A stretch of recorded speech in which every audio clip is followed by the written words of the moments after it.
I don't appreciate this kind of attitude, Madam Chair. Simpleng tanong, dapat simpleng sagot. Nagkwento pa ng kwento na sinabi dati. Budget hearing po ito. Hindi po lahat about you. Pera po ito ng taong bayan. I don't appreciate this kind of attitude. Ang tanong ko po ay ilang mga libro ng isang kaibigan ay bibilihin at i-distribute at ano, if the VP could tell us more about the contents ng librong ito. Madam Chair, the book is not for sale. We only pay for the publication of the book. And we will send Senator Antiveros a copy so that she will know what is the content of the book. Oh, this question is not only for me, Madam Chair, para rin para sa mga kasama dito sa budget hearing. Baka ilang araw pa bago mapadala at mabasa ko, which I certainly will. But I am asking a question bilang isang mambabatas sa head of agency ng isang opisina sa executive dito sa budget hearing na to. Simpleng tanong.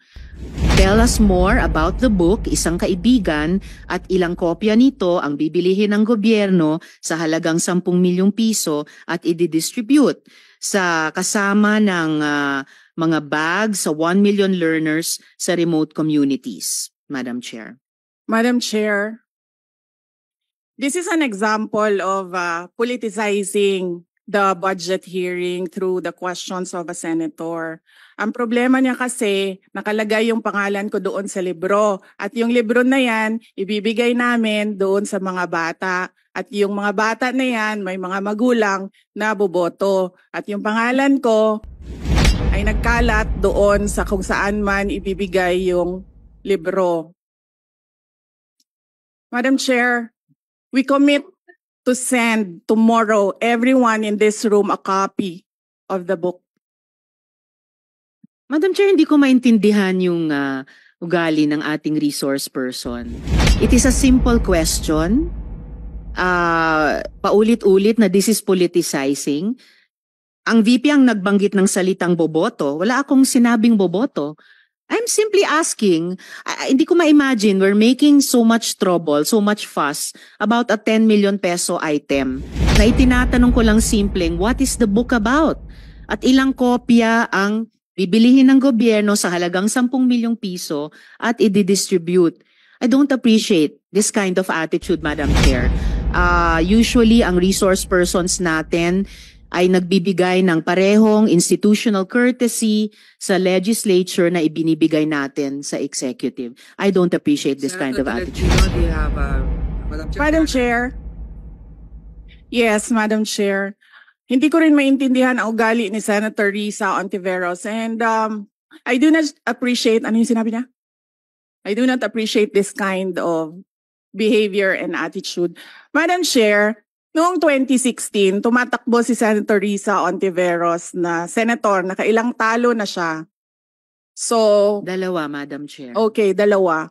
Natatakot siya sa pangatlong talo niya, kaya pumunta siya sa Davao. Humingi siya ng tulong. Tinulungan siya ng isang kagawad ng Davao na ngayon hindi na siya sinusuportahan. Humingi siya ng tulong sa akin, thinking na hindi mananalo si President Rodrigo Duterte. Kinausap niya ako ng kinausap doon sa law office ko sa Davao City. Sabi ko sa kanya, o sige, tutulungan kita. Chinika niya ako ng chinika. Tapos umalis siya. Siyempre, hindi naman siya tumutulong kay Pangulong Duterte, hindi din totoo yung sinabi ko na tutulungan kita. Tinext niya ako. Pwede ba akong mag-follow up sa hinihingi kong tulong sa boto dyan sa Davao City? So sabi ko sa kanya, okay, sige. So, tinawagan ko at sinabihan ko at pinakiusapan ko ng pinakiusapan si former Congressman Milen Garcia. Sabi ko sa kanya, Kong, tulungan mo ito. Bigyan mo na lang ng ilang barangay mo at ilang mga leaders mo. Ayaw pa siya tulungan ni former Congressman Milen Garcia. Pinakiusapan ko ulit, Kong, please tulungan mo na lang. Nanalo na siya at nung nanalo siya, anong ginawa niya? Siya ang pinakaunang umatake kay President Rodrigo Duterte. Anong tawag sa ugaling ganito? with due respect to our resource persons and also our colleagues, I think this doesn't really. I understand there's history among all of us here, but I think that we should really stick to the budget, and I think this is just being very objective. I would like to ask also, since we're going to be furnished a copy tomorrow, we can look at it and evaluate what the content of the book is. But maybe just a general, we won't ask line by line, ano ba yung libro na yan? But tell me, is it for good manners and right conduct? That's fine. Is it science? Is it history? So maybe just a general one, so we can just answer it. Because I understand that every office will have its own advocacy and initiative.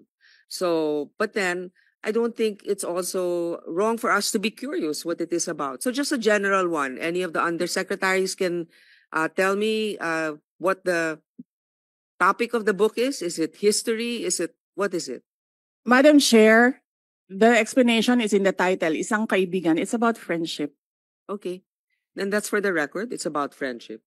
Madam Chair, just the last point. Okay. So kung sana ganun yung naging sagot sa simula pa, 'di ba? Napakasimple. Simpleng tanong, dapat simpleng sagot. Nagkwento pa ng kwento na sinabi dati na walang kinalaman sa tanong ko. Just for the record, as a last point, Madam Chair, this is public funds and we're making inquiries about them. Budget hearing po ito. Hindi po lahat about you. Pera po ito ng taong bayan. Okay. For the record, I Madam think Chair.